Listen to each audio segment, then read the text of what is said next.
Grief, one day at a time.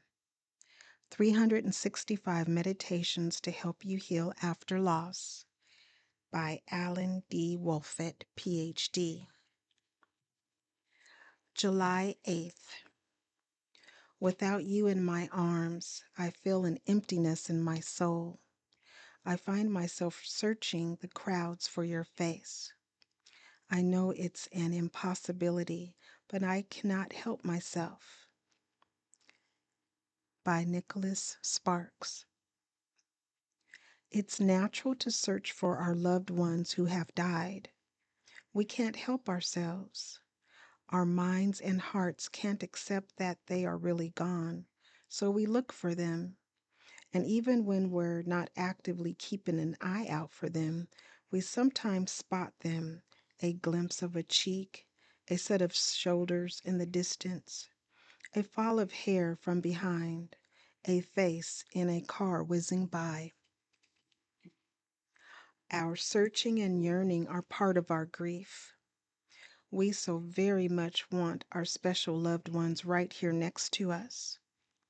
When we catch a glimpse of someone who reminds us of the person who died, it's okay to follow our impulse to approach for a closer look. Sometimes our minds are only satisfied by what our eyes can see. Over time, as our hearts come to fully embrace the reality, we will search less and remember more.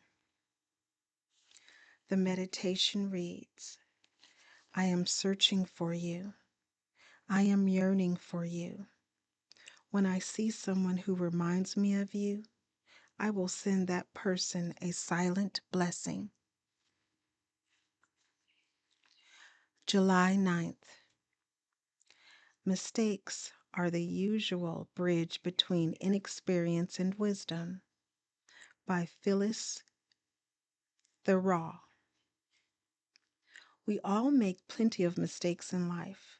That's how we learn. How to grieve and mourn in ways that lead to healing also takes learning, especially in a culture that gets it backward. So we're likely to make mistakes along the way. We might keep things bottled up inside, or we might turn to alcohol, drugs, or other addictive behaviors in an attempt to dull our pain. Some of us try to distract ourselves from our grief by keeping overly busy. Others of us take care of other people but don't take care of ourselves. When we make mistakes in our grief journeys, we can chalk them up to inexperience and cultural misconceptions and try again. I've found that wisdom in grief and mourning usually comes slowly. So let's be patient and self-forgiving. The meditation reads, if I make mistakes during my grief journey, that just means I am learning and accruing wisdom. July 10th. Do I contradict myself? Very well then, I contradict myself. I am large. I contain multitudes. A quote from Walt Whitman. We grievers contain multitudes. We've got an awful lot of thoughts, feelings, and memories roiling around us. We might behave in ways that seem weird or out of character. Sometimes our thoughts, feelings, and behaviors might contradict one another. Very well then, we contradict ourselves, and that's okay. We're figuring things out. We're works in progress. The meditation reads, I contain multitudes. I'm plenty large enough to contain all my inner realities, and when I express them, I'm giving them more room to roam. July 11th. Here I am where I ought to be. A quote from Lois Erdrich.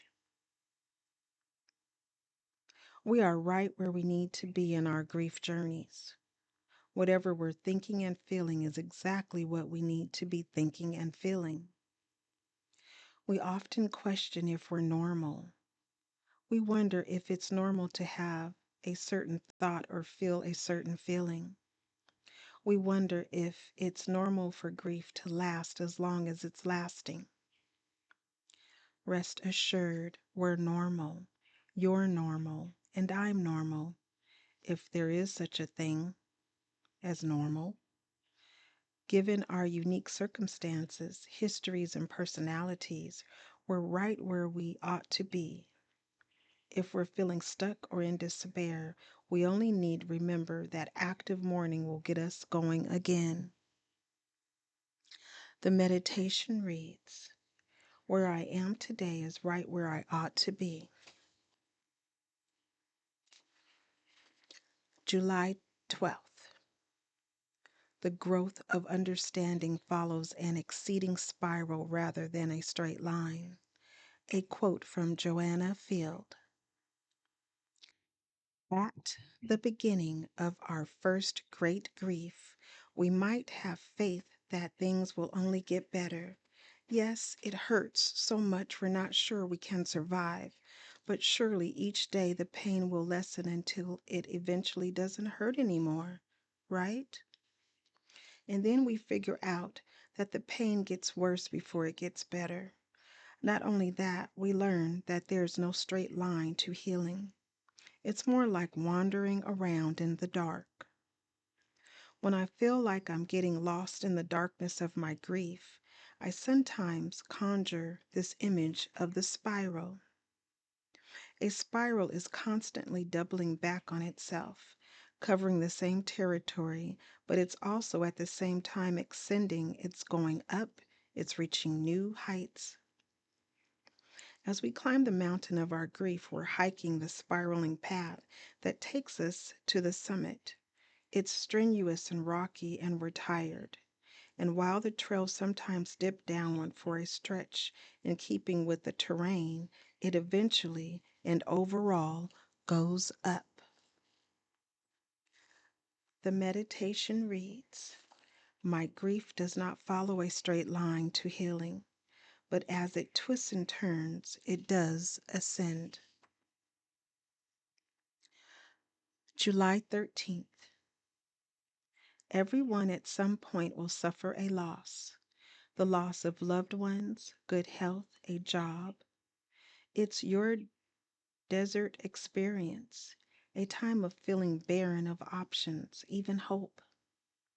The important thing is not to allow yourself to be stranded in the desert. A quote from Patrick Del Zoppo. I have a home in the desert of Arizona. It can be a severe and dangerous place. It is barren of foliage and water. The sun scorches. The wind howls.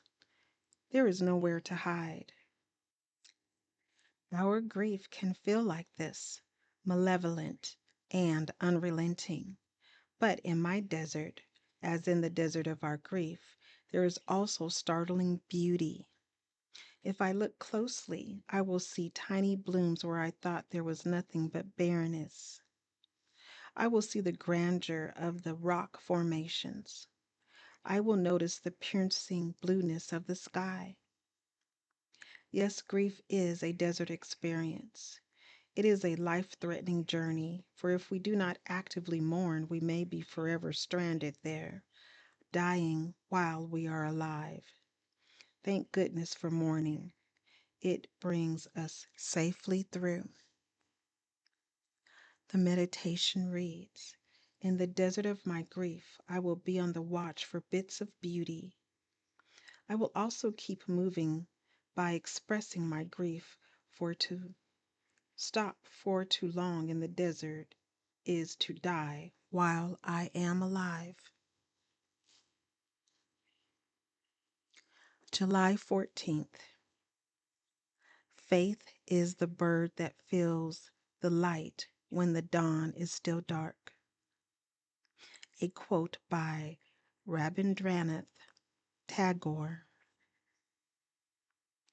Some among us have religious or spiritual faith.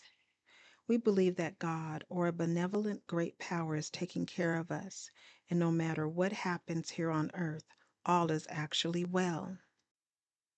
We trust that somehow, some way, our souls will enjoy immortality and be reunited with the souls of those who have passed before us. Such faith offers us profound comfort during our time of grief. Others among us do not have such faith, and we are struggling to find reasons to get our feet out of bed in the morning. I'd like to consider that the concept of faith need not only be religious. In grief, we can have faith that we will have new opportunities to laugh and love, that we can still be surprised and awed, that our grief will soften. Faith is a belief not based on proof or concrete evidence. We do not have proof about what tomorrow will bring, but we can choose to believe today that good things are coming. The meditation reads, I have faith that. There is a blank for you to fill in. And then it continues to read, nurturing my faith in my most fundamental beliefs, whatever they are, will help me heal.